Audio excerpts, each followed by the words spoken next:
भैया जी कैसे बचोगे भारत से? भारत का एक से बढ़कर एक। গত ম্যাচে ঋষভ পান্ট ম্যাচ জিতিয়েছিল ভারতকে, আর আজ সূর্যকুমার যাদব ম্যাচ জেতালো ভারতের। গত ম্যাচে জসপ্রীত বুমরা পাকিস্তানকে হারিয়েছিল, আর আজ হর্ষদীপ সিং আমেরিকাকে হারালো। তো একের পর এক ভারতের মহাতারকা হর্ষদীপ সিংয়ের বোলিং আহা হা লা জবাব, পাশে সূর্যকুমার যাদবের 360 ডিগ্রি ব্যাটিং। সূর্যকুমার যাদব এবং শিবম দুবে 10 বল বাকি থাকতেই আমেরিকাকে 7 উইকেটে হারিয়ে বিশ্বকাপের শেষ 8-এ পৌঁছে গেল ভারতীয় দল।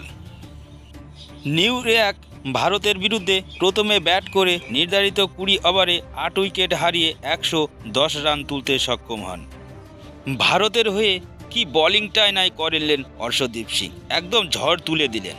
4 ওভার বল করে 9 রান দিয়ে 4 উইকেট তুলে নিলেন হর্ষদীপ। তার সাথে যোগ্য সঙ্গত দিলেন হার্দিক পান্ডিয়াও। 4 ওভারে 14 রান দিয়ে 2 উইকেট তুলে নিলেন হার্দিক পান্ডিয়া। আমেরিকার হয়ে উল্লেখযোগ্য রান বলতে নীতিশ কুমার 23 বলে 27 রান করেছিলেন এবং স্টিভেন টেইলর 30 বলে 28 রান করেন। এই দুজনার সম্মতেই 110 রানে পৌঁছয় আমেরিকা। এই 111 রানের লক্ষ্যে ব্যাট করতে নেমে শুরুতেই ব্যাটিংয়ের বিপর্যয়ের মুখে পড়ে ভারত। বিরাট কোহলি গোল্ডেন ডাক মারলেন, প্রথম বলেই আউট হয়ে গেলেন কিং কোহলি। তারপরেই অধিনায়ক হিটম্যান রোহিত শর্মা মারমুখী মেজাজ দেখাচ্ছিল, কিন্তু এই পিচে মারা এত সহজ নয়। তাই তো বড় শট খেলতে গেলেই 6 বলে 3 রান করে আউট হয়ে গেলেন ভারতীয় অধিনায়ক রোহিত শর্মা। এরপর 3 নম্বরে ব্যাট করতে আসেন ঋষভ পান্ট। যদিও এই ম্যাচে তেমন একটা রান পাননি ঋষভ। 39 রানের মধ্যে 3 উইকেট হারিয়ে ভীষণ বিপদে পড়ে যায় ভারত।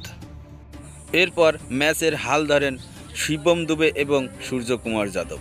তাদের 72 রানের পার্টনারশিপ গড়ে ওঠে এই দুজনের মধ্যে।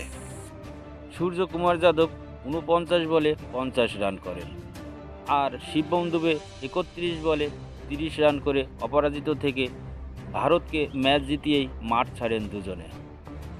3 ম্যাচে 3টি জিতে 6 পয়েন্ট নিয়ে গ্রুপের শীর্ষে রইল ভারত।